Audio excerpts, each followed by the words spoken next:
All right, y'all, welcome to PTC Cast episode 22. Today, Chris and I dive a little bit into building muscle mass versus just putting on fat tissue and how to approach your weight gain if you're trying to put on some muscle, if you're trying to build some tissue, which you probably should be. But this podcast is brought to you by ProgressThroughChange.com, where you can get your 4 easy habits for fat loss guide. It's like a 10-second sign up, if even that. I would highly recommend. Y'all enjoy the episode. You're chewing that gum. I know, I just swallowed it, so I wouldn't hear that shit. Bro, you can't swallow your gum, man. It stays in your gut for like 7 years. Really? No. Oh. I mean, that's what... You've never heard that before? I have, but That's I didn't like know if it was true. But I trust you, motherfucker. I doubt it. No, I doubt it. I sure hope not. Could you imagine if that shit actually just like stuck to your gut lining and just sat there and calcified and... I don't know, bro. That sounds pretty delicious to me. And get a little burst of mint in my gut over the next 7 years. I don't know about all that. And then by now, I probably have like 100 pieces of bubble gum. Are you a big gum guy? Alex, I have gum in my car right now. I have gum in my backpack. Really? I have gum in my drawer at home. And I snapped them in half because I only like to choose. It's a focus thing? I think so, yeah. I feel like we've had this conversation before. Yeah, we did. But yeah, I like to snap them in half, and I use them every time I work or do anything, honestly. Yeah. Dang. The only time I'm really chewing gum is if I'm dieting and I'm trying to like... Does that actually help? Like, I mean, it gives you like some flavor and something to chew on, I guess. So yeah, kind of. But there's not many times where I'm dieting so hard that I feel like I need to have some gum, you know. That's usually like a bodybuilding prep thing or something like that, you know. If you're on a regular diet trying to lose some weight and you feel like you have to chew some gum, you're probably dieting too hard. Oh, like, heck yeah. Or doing like the saliva spit. Yeah, no kidding, man. Well, and I know some people who are like they have hunger pains and shit like a day and a half in, and I'm like, bro, are you just not eating? Yeah, they just cut their calories like in half. Yeah, we need a little more structure to this, man. But when it comes to gaining weight, I mean, it's almost like it's the reverse. Instead of just not eating, people will be like, oh, I'm just gonna eat everything. Especially dudes. Yeah, especially man. guys. Guys will be like, man, I want to put some weight on. I'm just gonna eat everything. I'm going to eat these Doritos. I'm going to stop at McDonald's twice, you know, the whole 9 yards. What makes them think that that's a good... Actually, I say that, but that's exactly what I did. Yeah, I mean, we think bigger is better, for sure. I think we think bigger is stronger. We think bigger is more muscular. We think everything we eat will just be converted into muscle. There's some people who think that you get fat and then you turn the fat into muscle. And so I was one of those people, you know. I've heard people say that before. But yeah, so it's just it's interesting though, man, that we try to simplify things as much as like, oh, don't eat, or oh, eat more. And it's like at its very, very core, yeah, maybe, but like that's nowhere close to optimal. Like if you're bloated your first day of trying to gain weight, or if you're starving your first day of trying to lose weight, you've probably set something up wrong.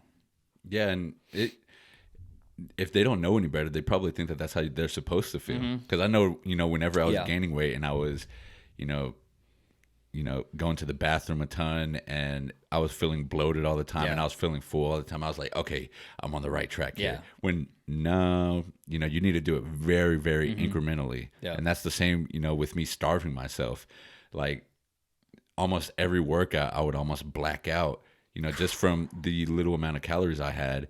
And, you know, I thought that I was on the right track. I was like, okay, cool.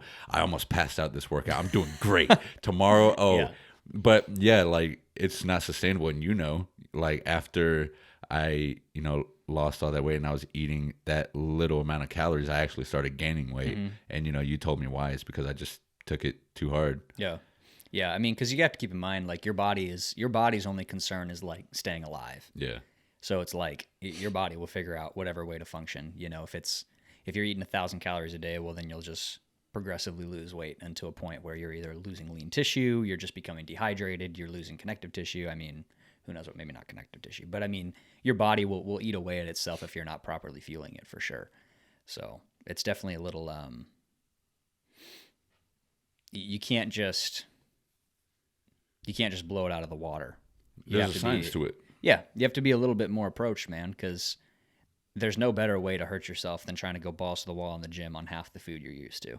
You know, or there's no better way to get super fat by stuffing your face at every single meal and thinking that you're getting swole when really you're just getting swollen. Oh yeah, just getting inflammation. Yeah, exactly. Out of the wazoo. Yeah, so and that's at the wazoo, he said. I've never used that expression before, but I like it. That just shows you how we're getting older. But yeah, I don't know, man. It's just funny to me that we always seem to make things like as simple as like I used to, like I said, when I was 16 or 17, man, I was eating 2 peanut butter jelly sandwiches and a glass of milk every night before bed because, man, that was the only way I was getting in an extra, whatever, 1,500 calories or whatever bullshit. Yeah. And just like looking back now, man, it's like I wasn't even training hard enough to utilize those calories. Exactly. Let alone like need them for recovery or something like that. So it's just funny how we create these conceptions in our head, man. So I remember being 17 and watching the scale, or 16 and watching the scale climb all the way to 200. And I dead ass, and I'm not even embarrassed to say this, but like I really thought like I was just getting swole out of my mind. Yes. Like I really just thought like, oh man, I'm training 6 days a week. The scale's going up. I'm getting stronger. Like I must just be fucking the next Mr. O, man. Yeah. And it's just, you hear about like bulking season and all of this exactly. and people putting on, like 30 pounds for the winter. It was like perma bulk and everything. And we almost like glorify it, which man, like it's fine if you're, a $110 soaking wet and you're 16 and you're just in it to put some size on. There's nothing wrong with that. But like majority of us, especially, the normal average Joe dad bod, like we need to be a little bit more conscious of how much we're eating to be sure we're not overfeeding, Heck yeah. I don't think anybody needs more than a 300 to 500 calorie surplus a day tops. If you're any more than that, you're training hard as all hell, man. If you're any more than that, you are really murdering it in the gym. 100%. And your sleep is on point. Like you got to get a lot of things right if you're trying to utilize more than a 300 to 500 calorie per day surplus. Yeah, right now I'm peaking for that powerlifting meet in March 26th, and I'm only at a 300 calorie surplus. Yeah. And that's on my training days. On my heavy training days, I'm at a 500 calorie surplus. But, those are the days where I'm in the gym for, 4 hours or sometimes even more, and I need those extra carbs. So it's for a specific reason. Yeah. And a lot of these people, they're on a 500 calorie plus surplus, even on the days that they're not training. Yeah. And there's probably no strategy behind it. And it's probably just, something that they heard that they have to do. And shit, they most likely don't even know how many calories of a surplus that they're in. Well, what's kind of funny to me too, and maybe this is like the wrong way to look at it, but just kind of how my brain goes is like, it should be humbling for some people to sit here and hear that you, someone who, and not to blow smoke up your ass, but someone who is essentially at the peak of their powerlifting game, to think that like, oh yeah, no, I need 1,000 calorie surplus a day. And here you are moving, whatever, 700 pounds in the squat, 700 pounds in the dead, 400 pounds on the bench press. And for someone to sit there and think like, no, I need twice the amount of energy that guy's pulling in every day. Like it just doesn't make any sense. Like your body is only capable of so much. Mm-hmm. So to sit there and think that like, oh yeah, these 2 peanut butter jelly sandwiches and glass of milk are really doing me right is just a blind way of thinking. Yeah. And not only that, but another thing, you have to question, when you do decide to gain weight or lose weight, is what's the goal behind it? What are the intentions? Because if it's for, like in my case, something for strength, then if you really think about it, there is no point in having a calorie surplus besides recovery, because you don't need to be bigger to be stronger, because at this point you're training like your neuromuscular system and your technique efficiency and all of that. So if you're powerlifting, if you're powerlifting, so like you have to question your intentions behind it. Now, if you're bodybuilding and you want to put on like 30 pounds for the winter season or whatever, like that's ridiculous. What kind of bodybuilder needs to do that? If anything, it's a couple pounds, like maybe 1 or 2 pounds a week. And do you think that that's even too much? A week, I definitely think that's too much. Yeah, man. I mean, you can look at competitive bodybuilders who might not be the best example, but just to give you some context, I mean, competitive bodybuilders are guys who are like essentially living to train, right? They sleep a ton. They're training whatever twice a day. They're on a lot of drugs. They're pounding food. And if somebody puts on like 10 pounds in a year on stage weight, that's phenomenal. And that's a huge difference. Like, go to your grocery store, get 10 pounds of 93.7 ground beef and imagine putting that on your frame. Yeah. Like, that's a lot of tissue, man. And so for somebody to sit here and think like, yeah, I'm going to put on 30 pounds in 3 months or, over the fall or something like that. And it's like, I mean, dude, more power to you. But for you to think that anything, 80, 90% of that is just going to be fat for you to burn off later, man. That you're going to be pissed off later. That's going to take away from your health. That's going to take away from your performance. That's going to negatively impact your hormones. Like, it's just not worth getting fat. Mm-hmm. If you're trying to put off muscle, man, it's not worth getting fat. I'm telling you. Yeah. Like you may, feel a little bit stronger in the gym or, be happy that you are gaining this weight. But, what other areas is it going to affect? Like your energy is going to go down. Yep. Your probably self-image is going to go down. Like a lot of things are going to go down. And, if you're not eating the right foods, then, your stomach and all of that is not going to be feeling good. It's just, yeah. I mean, you're opening up a bad can of worms as far as, gut issues, inflammation issues, sleep issues if you're stuffing your face close to bedtime. Sleep apnea if your neck's getting too thick. Like, there's tons of different negative impacts that come with the old school, like, dirty bulk. And I think, part of it is like culturally we've kind of made it like a joke, like a perma bulk, like, oh, I'm always gaining weight or I got a power belly or whatever, which, like, yeah, I don't know, man, it's fine, to each his own. But my big thing is, like, if health is even kind of on your radar, like, that's definitely something you want to pay attention to. Like, you shouldn't be just blowing it out of the water with your calories. Yeah, this is a long-term game. So since we're talking about, gaining weight, kind of like, what's your approach to it? I know you said, 300 to 500 calories max surplus, but like, kind of walk me through, what are those calories coming from? Is it from carbs? Like, what's the protein looking like? Yeah. So as soon as you, here, I always like to take it from a standpoint of I'm taking on a new online client. Yeah. And they don't have much experience at all with nutrition, and maybe they've been in the gym like a little bit. So typically, like, where I like to start is I like to start them with like a protein minimum, which I'm just going to base off their week 1 food journal. If it's someone who's usually getting like 75 grams of protein a day, give or take, I'm going to set their first goal at 100 grams just to try to get them eating a little bit more.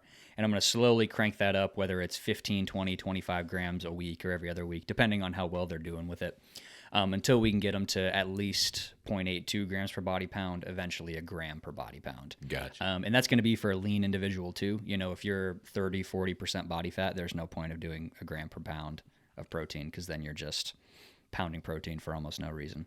Okay. But so that's like where I like to start. But as far as like creating the surplus, I usually take it from carbohydrate. So again, where I usually approach with my online clients, and I will try to approach it from, a more flexibility thing, because I'm not training, coaching professional bodybuilders or anything like that. Like, these are average Joes. So typically what I like to start, if someone's trying to gain weight, I'm like, all right, we're eating at least this amount of calories, at least this grams of protein, and we're trying to not go over this gram of carbohydrate. Okay. So the goal there being, like, that carbohydrate is enough for us to train, recover, and build some tissue with, and the protein is obviously the same, is enough for us to recover and put on some tissue, and everything else just kind of falls into place around those parameters. So calories to be sure the energy is where it needs to be, protein to be sure that we're actually building tissue the way we need to be, and carbohydrates to be sure that we're fueling exercise the way we need to be, and recovering from exercise the way we need to be too. So as far as, like, what are the specifics? Again, I would start someone with a little bit more protein than they're used to and slowly crank them up to where I want them to be. And then I'm usually not taking anyone past a gram per body pound. Yeah. If somebody wanted to go crazy and train twice a day or something like that, you can start making an argument for like 1.25 grams per body pound or something like that. But that's really going to be the people who are, this is like their full-time thing, or it's the thing that they're paying the most attention to.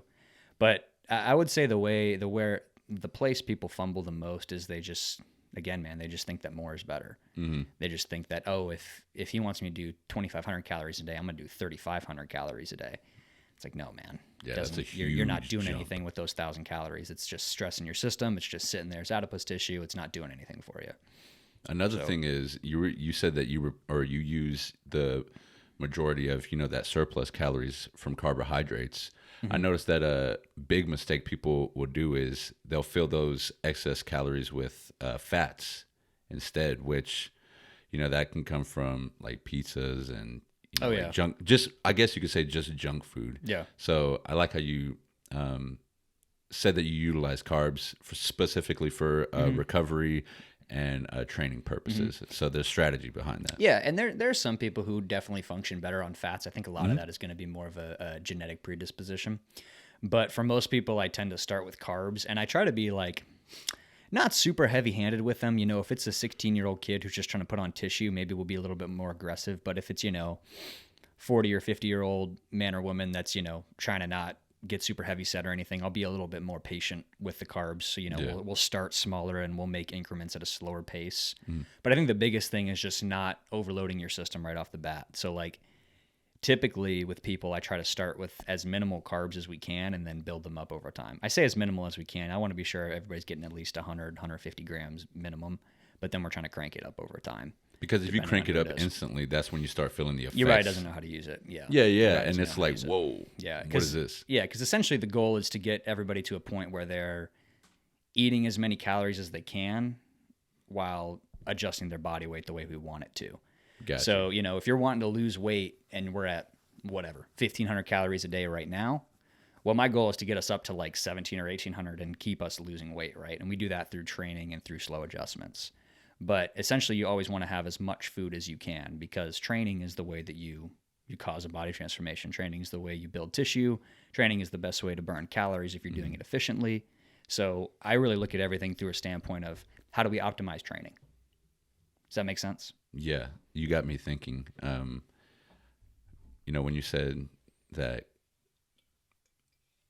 you want to eat as much food as you can for training purposes, so how would you build I guess that new baseline? Is it just, training and nutrition, like recording those things and then slowly increasing them over time? Yeah. So essentially I have a certain rate that I like people to lose body fat at, and that's going to be like 0.5% to 1% of body weight a week on your average loss. But so let's say we're doing some coaching together and we have a week where you lose like 10 pounds. Well, then I've been way too aggressive with our calories. I'm actually going to crank you up a little bit. And so, maybe that slow crank up over time, we actually get to a point where, okay, let's say you're doing 2,500 calories a day and then you lost 10 pounds in a week. I'm going to be like, all right, well, let's try 2,800 and let's see where you land. And then you lose 2 pounds a week. And that might be closer to where I want you. And then we'll hold there until nothing's really moving the way we want it to. And then I might add you some more training volume and give you some more calories and see if that pulls you down again. Okay. Does that make sense? Yeah. So you're kind of like looking at these plateaus or expecting where these plateaus are going to be and kind of like pushing them off to keep progress as long as possible. Yeah, and that's essentially where like the majority of the adjustments come from is how did it affect your body weight and how did it affect your training? Gotcha. So if a guy is like, if somebody's just climbing strength right now and their body weight is just like dropping like mad, that doesn't happen too often, but that's essentially what we want. Like if you're someone who's brand new and you're looking to build tissue and lose fat, I'm essentially looking to see your body weight go down over time and your weights in the gym go up over time. Because at that point, like that's when you know that you're just doing something right since they are, starting. Yeah, exactly. So that's kind of the big thing there. Heck yeah, man. Yeah. So it's definitely a fun process. That sounds very fun. Yeah, I think it's one of the grass is always green on the other side kind of thing, because I've always been someone who's had to be mindful of my body fat and not overeating and things like that. So when I do have someone who's just like fired up and ready to just train hard and eat, and then they're saying that it's too much food or something like that, then I'm like, come on, bro. But no, I'm just kidding. But I think it can be a lot of fun when you're just focused on building instead of losing all the time, especially if you're someone who spent a long time losing and now you get to focus on gaining, because you have to take a whole 180 at your perspective of food, right? You have to start looking at it. I mean, you should have been looking at it as fuel, but now you're really looking at it as fuel and what's the way to frame it? Fuel, and it's essentially like your tools to build a house, man. Like if you want to build muscle, you have to have calories. If you want to build a house, you got to have wood and a hammer. You know what I mean? Like you can't just expect it to appear out of thin air. You have to give it somewhere to come from. So energy can't be created, only transferred, I'm excited to use like all this information for, a recomp after this powerlifting meet. I don't know. I feel like it would be very valuable. Yeah, I think it'll be cool to see. So, but yeah, I'm excited for that. So All right, we can wrap this one up here. Thank y'all for listening.